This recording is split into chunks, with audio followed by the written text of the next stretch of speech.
Everyone, welcome back to the channel. मेरा नाम है शिखा और आज हम करेंगे अपनी क्लास 11th की स्टैटिस्टिक्स का chapter number 3 which is organisation of data. ठीक है, ये जो नोट्स है वो मैंने ऑलरेडी टेलीग्राम पे अपलोड कर दिए हैं, आप वहाँ पे जाके इसको डाउनलोड कर लेना। कोई भी डाउट है या फिर कोई भी अपडेट चाहिए चैनल के बारे में वो आपको इंस्टाग्राम पे मिल जाएगा। तो दोनों इंस्टाग्राम एंड टेलीग्राम की लिंक आपको डिस्क्रिप्शन बॉक्स में मिल जाएगी। ठीक है, तो ऑर्गेनाइजेशन ऑफ डेटा क्या होता है कि जो भी हमारे पास डेटा है हम उसको एक सिस्टमेटिकली तरीके से अरेंज कर दे ताकि हमें समझ में आ जाए कि भाई किस चीज़ का डेटा है, क्या ये हमें कहना चाहता है, इसके अंदर हमें क्या क्या इंक्वायरी करनी, क्या क्या फॉर्मूले लगाने हैं, इस तरीके से तो हम अपने डाटा को ऑर्गेनाइज करते हैं। अब ऑर्गेनाइजेशन के अंदर एक और चीज़ है क्लासिफिकेशन ऑफ डेटा।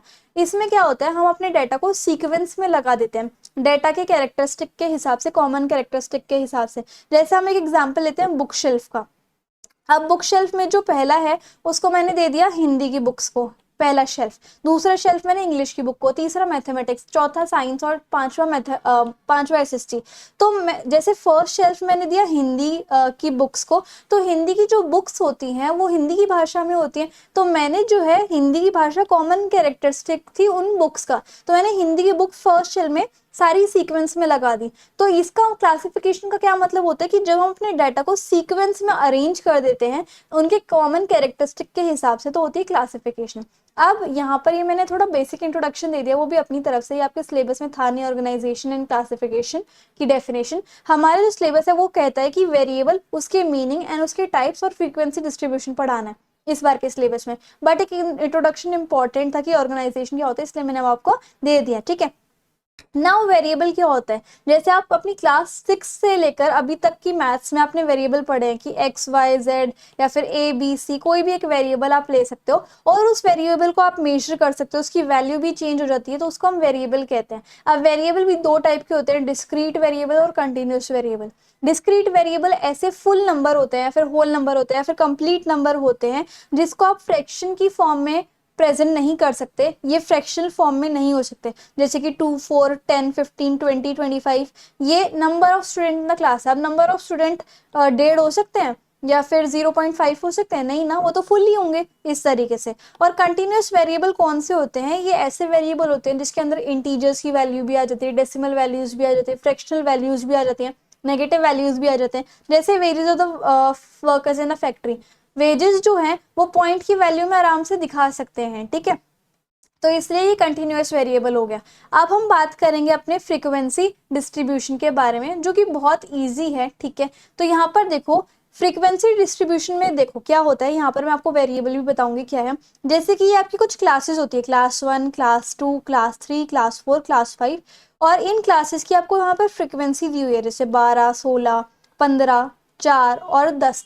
और ये जो है इनका अगर मैं ऐड कर दूं इन फ्रीक्वेंसी का, तो ये हो गई टोटल फ्रीक्वेंसी। ठीक है, अब इतना तो अगर मैं इस चीज को छुपा लूं, ठीक है, और सिर्फ इस डेटा को देखूं, तो ये अब मुझे समझ में आ रहा है कि एक टाइप का डेटा है। लेकिन अगर मैं इसी डेटा को ऊपर मेंशन करके बता दूं कि ये जो डेटा ये हाइट है इंचेस में और ये जो डेटा है वो नंबर ऑफ स्टूडेंट, तो मुझे समझ में आ रहा है कि अच्छा ये डेटा किस चीज का है, ये डेटा किस चीज का है। तो ये जो ऊपर मैंने मेंशन किया ना कि ये डेटा क्या दर्शा रहा है, क्या शो कर रहा है, इसको हम क्या बोलते हैं, वेरिएबल। तो यानी कि हाइट इन इंचेस और नंबर ऑफ स्टूडेंट, तो ये क्या हो गया, वेरिएबल हो गई। ये हमारी क्या होती है, क्लास, ये हमारी होती है फ्रीक्वेंसी और ये हमारी टोटल फ्रीक्वेंसी। तो ये जिस पूरे टेबल में वेरिएबल होते हैं, क्लास होती है, फ्रीक्वेंसी होती है, टोटल फ्रीक्वेंसी होती है, उसको हम क्या बोलते हैं, फ्रीक्वेंसी डिस्ट्रीब्यूशन। अब और देख लो, थोड़ी बहुत और है यहाँ पर इस टेबल में, 12, 16, 15, 4 और 10 आपकी फ्रीक्वेंसी है, 57 जो है वो आपकी टोटल फ्रीक्वेंसी है। उसके बाद यहाँ पर ये जो है आपकी क्लासेस होती हैं, और ये क्लास जो है, जैसे मैं इस क्लास को ले लेती हूँ, क्लास नंबर 1 को, ये 56 जो है क्लास नंबर 1 की लोअर लिमिट है और ये जो है अपर लिमिट होती है। इतना समझ में आया, तो 56 जो है हमारी लोअर लिमिट है और 58 जो है अपर लिमिट है। अगर मैं इस क्लास को लूंगी, क्लास नंबर 5 को, तो ये मेरी लोअर लिमिट है, ये मेरी अपर लिमिट है, इस तरीके से। अगर मुझे पहली वाली क्लास का, यानी कि इस वाली क्लास का, ये लोअर लिमिट है, ये अपर लिमिट है, इस वाली क्लास का मुझे मिड पॉइंट निकालना है, तो मिड पॉइंट निकालने का फॉर्मूला क्या होता है, lower limit, sorry upper limit plus lower limit upon में 2, L2 माने अपर लिमिट और L1 माने की लोअर लिमिट, इस तरीके से। तो मैं अपर लिमिट लिख दूंगी, लोअर लिमिट लिख दूंगी, प्लस कर दूंगी 2 से डिवाइड, और फिर मेरा मिड पॉइंट आ जाएगा। अब मुझे क्लास इंटरवल निकालना है। क्लास इंटरवल क्या होता है कि इस क्लास के बीच में कितना गैप है। ठीक है, तो यानी कि अगर मुझे क्लास 1 के बीच का गैप निकालना है, तो मैं क्या लिखूंगी, अपर लिमिट माइनस में लोअर लिमिट, तो अपर लिमिट क्लास 1 की क्या थी 58 और 56 मेरी क्या थी लोअर लिमिट, तो ये मेरी कितना आ गया 2, तो ये क्या हो गया क्लास इंटरवल। तो फ्रीक्वेंसी डिस्ट्रीब्यूशन क्या होता है, ये एक कॉम्प्रिहेंसिव वे होता है जिसमें हम डेटा को एक वेरिएबल देते हैं, जिसमें हम इस डेटा को एक वेरिएबल दे देते हैं, ठीक है, ये होता है फ्रीक्वेंसी डिस्ट्रीब्यूशन। और जिसमें अलग अलग टाइप की क्लासेस होती हैं, अलग अलग टाइप की फ्रीक्वेंसी होती है और वेरिएबल जो है इस तरीके से डिस्ट्रीब्यूट हो जाता है, वो होता है फ्रीक्वेंसी डिस्ट्रीब्यूशन। अब मैंने आपको mid point, frequency, class interval, class width वगैरह सब बता दिया है, ये इसकी डेफिनेशन लिखी हुई है बस, ठीक है।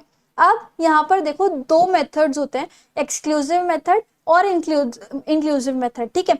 अब यहाँ पर देखो जैसे एक आपको क्लासेस दी हुई हैं 0 से 10 और 10 से 15, 10 से 20, ठीक है। तो आप देखोगे कि ये पहली क्लास है, ये दूसरी क्लास है, जो पहली क्लास की अपर लिमिट है और जो दूसरी क्लास की लोअर लिमिट है वो सेम है, तो इसका मतलब ये क्या हो गया एक्सक्लूसिव मेथड। लेकिन इसमें क्या होता है, जो पहली क्लास है ना, जो पहली क्लास है उसमें जो ये आपकी अपर लिमिट होती है वो इंक्लूड नहीं होती, ये जो आपकी पहली क्लास की अपर लिमिट है वो नेक्स्ट में इंक्लूड होगी, ठीक है। यानी कि इसके अंदर 10th जो नंबर है वो ऐड नहीं होगा, वो इसके अंदर इंक्लूड होगा। सिमिलरली सेकेंड क्लास की जो अपर लिमिट है यानी कि 20, वो इसके अंदर इंक्लूड नहीं होगी, वो जो होगी वो नेक्स्ट वाली क्लास के अंदर इंक्लूड होगी, ठीक है। यानी कि it does not include the upper class. अब आते हैं हम इंक्लूसिव मेथड पे। इंक्लूसिव मेथड में क्या होता है, देखो दो क्लासेस गिवन है 0 से 9 और 10 से 19, ठीक है। अब यहाँ पर देखो इसकी जो अपर लिमिट है फर्स्ट क्लास की और सेकेंड क्लास की जो लोअर लिमिट है वो दोनों डिफरेंट है, बट यहाँ पर दोनों में सेम थी, ठीक है। अब यहाँ पर देखो इसके अंदर की जो अपर लिमिट है, ठीक है, वो इसी के अंदर इंक्लूड होगी, इसी क्लास के अंदर इंक्लूड होगी, जबकि इसकी जो अपर लिमिट थी वो इस क्लास में इंक्लूड ना होके इस क्लास में इंक्लूड होगी, ठीक है। तो यहाँ पर it include the upper class in the class. यहाँ पर जो इसकी अपर लिमिट है सेकंड क्लास की वो 19 है, वो इसी के अंदर इंक्लूड होगी, नेक्स्ट में इंक्लूड नहीं होगी। तो ये इंक्लूसिव मेथड होते हैं और एक्सक्लूसिव मेथड होते हैं, ठीक है। अब फ्रीक्वेंसी डिस्ट्रीब्यूशन जो होते हैं वो दो टाइप के होते हैं, एक यूनिवेरिएट और एक बाइवेरिएट फ्रीक्वेंसी टेबल, ठीक है, या डिस्ट्रीब्यूशन। अब यूनिवेरिएट फ्रीक्वेंसी डिस्ट्रीब्यूशन में क्या होता है, जब डेटा को एक सिंगल वेरिएबल के अंदर क्लासिफाई किया जाता है। और यहाँ पर बाइवेरिएट फ्रीक्वेंसी डिस्ट्रीब्यूशन में क्या होता है, जब डेटा को दो वेरिएबल्स के अंदर डिस्ट्रीब्यूट किया जाता है, जैसे कि हाइट एंड वेट, और सिंगल में हमने ले लिया हाइट ऑफ द स्टूडेंट, बस। इसको आप वन वे फ्रीक्वेंसी भी बोल सकते हो और टू वे फ्रीक्वेंसी भी बोल सकते हो। अब हमने फ्रीक्वेंसी डिस्ट्रीब्यूशन तो समझ लिया क्या होता है, लेकिन फ्रीक्वेंसी डिस्ट्रीब्यूशन का हमें न्यूमेरिकल सॉल्व करने से पहले ये जरूर पता होना चाहिए कि सीरीज क्या होता है या फिर सीरिएशन क्या होता है। सीरीज क्या होता है, जब आप अपने किसी डेटा को एक लॉजिकल मैनर में अरेंज कर लेते हो या फिर क्लासीफाई कर देते हो, सीक्वेंस में लगा लेते हो, तो उसको हम क्या कहते हैं, सीरीज कहते हैं, ठीक है।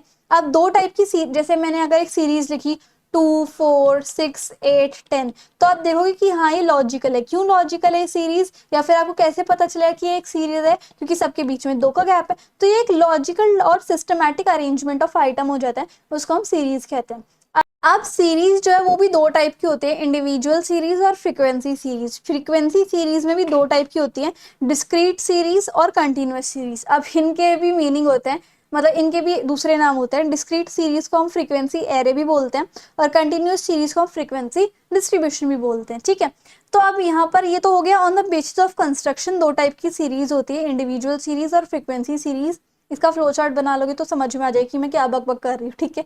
और एक होता है series on the basis of general character, उसमें 3 सीरीज आती हैं। टाइम सीरीज जिसके अंदर ईयर, मंथ, वीक और डे आता है। एक होती है स्पैटियल सीरीज जिसके अंदर country, city, town, village, colony आ जाती है, मतलब एरिया वाइज।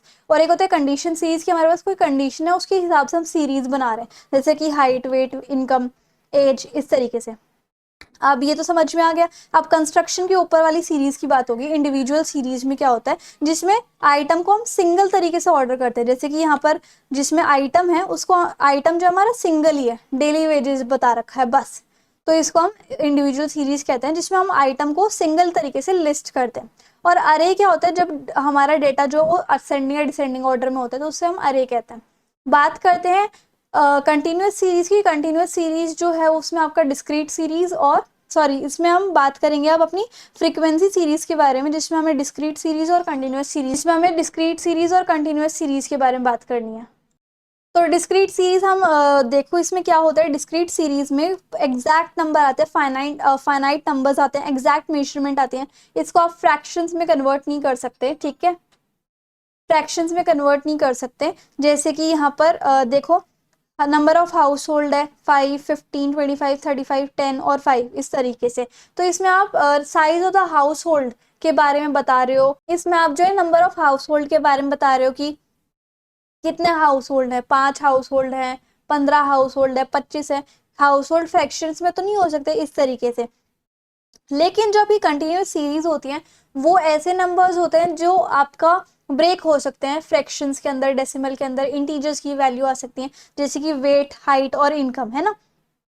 इसमें देखो अब हमें एक न्यूमेरिकल करना है, जैसे कि मार्क्स हमें गिवन है 10 से लेकर फिर 20, 20 से लेकर 30 ऐसे से करके, और फ्रीक्वेंसी हमें गिवन है, ठीक है। तो अब तो यहाँ पर देखो कंटिन्यूअस सीरीज में इस तरीके से आएगा, आपको क्लास इंटरवल आएगा और उसके बाद फ्रीक्वेंसी जो है वो गिवन होगी, और फ्रीक्वेंसी जो है वो आपकी फ्रैक्शंस में भी डिवाइडेड हो सकती है और डेसिमल में भी डिवाइडेड हो सकती है, ठीक है, इस तरीके।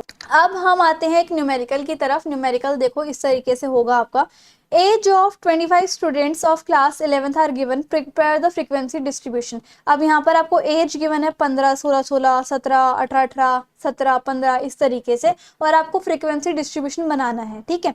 तो आपने एज देख ली कि इसमें 4-5 ही एज गिवन है, एक 15, एक 16, एक 17, एक 18 और आई गेस एक 19 भी है, तो आपने ये सारी एज लिख दी। अब 15 कितनी बार रिपीट हुआ है, 1, 2, 3, 4, 5, 6, 7, तो मैंने 7 टेली बार बना दी। ऐसे ही 16, 17, 18, 19 और इनकी फ्रीक्वेंसी लिख दो और टोटल फ्रीक्वेंसी इनको ऐड करके बता दो। ये हो गया आपका फ्रीक्वेंसी डिस्ट्रीब्यूशन टेबल। अब आपको क्या करना है, एक प्रिपेयर करना है मोर और लेस देन फ्रीक्वेंसी टेबल, इसका भी क्वेश्चन आ सकता है, ठीक है। मार्क्स आपको गिवन है, नंबर ऑफ स्टूडेंट आपको गिवन है, नंबर ऑफ स्टूडेंट आपके हो गई फ्रीक्वेंसी, और ये हो गई आपकी टोटल फ्रीक्वेंसी, ये तो क्वेश्चन में ही आएगा, ठीक है। तो आपको less than and more than frequency बनाना है, ठीक है। तो लेस देन फ्रीक्वेंसी आप कैसे लिखोगे, जैसे आपके मार्क्स हैं वो आपने ले लिए, अपर लिमिट ले ली जैसे, ठीक है, 10, 20, 30, 40, 50 एंड 60। तो लेस देन 10, लेस देन 20, क्योंकि आप लेस देन फ्रीक्वेंसी बना रहे हो, less than 30, less than 40, less than 50 और लेस देन 60। अब आपको पहले तो 2 का 2 ही लिखना है, लिख दिया। अब फिर 2 + 5 कर दोगे, फिर 2 + 5 + 10 कर दोगे, फिर 2 + 5 + 10 + 12, उसके बाद फिर 2 + 5 + 10 + 12 + 17, फिर उसके बाद सबको ऐड कर दोगे। तो इस तरीके से आपके आ गए, पहले 2, फिर 7, फिर 17, फिर 29, फिर 46 और फिर 50। तो ये आपकी लेस देन फ्रीक्वेंसी बन गया। अब मोर देन फ्रीक्वेंसी में आप क्या कर लोगे, नीचे से लोअर लिमिट ले लोगे कि less than 50, sorry more than 50, क्योंकि आप मोर देन फ्रीक्वेंसी बना रहे हो, more than 40, more than 30, more than 20, more than 10 and more then 0।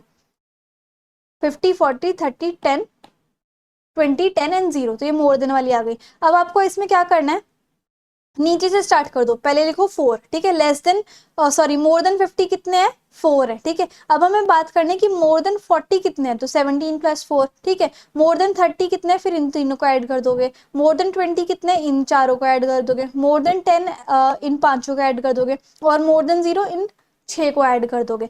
तो इस तरीके से आपकी मोर देन फ्रीक्वेंसी भी आ गई, समझ में आया। अब हमें ये मोर देन फ्रीक्वेंसी भी मिल गई एंड लेस देन फ्रीक्वेंसी भी मिल गई। तो इस तरीके से हमें more than and less than frequency का टेबल बनाना होता है। और कैसे हम फ्रीक्वेंसी डिस्ट्रीब्यूशन टेबल को प्रिपेयर करेंगे अगर हमें ऐसे कुछ गिवन होगा। तो ये 2 टाइप के न्यूमेरिकल्स ही थे इसके अंदर, और अब हमारा जो चैप्टर है वो फाइनली खत्म होता है। यही छोटा मोटा इसके अंदर था, आपको फ्रीक्वेंसी डिस्ट्रीब्यूशन के बारे में बताना था, वेरिएबल के बारे में बताना था, सीरिएशन के बारे में बताना था, वो मैंने आपको बता दिया। तो इंस्टाग्राम एंड टेलीग्राम पे ज़रूर फॉलो कर लेना। एंड आई होप आपको वीडियो और मेरे समझाने का तरीका पसंद आया होगा। So if you like the video and the explanation then please like, share, comment and subscribe the channel. Thank you so much.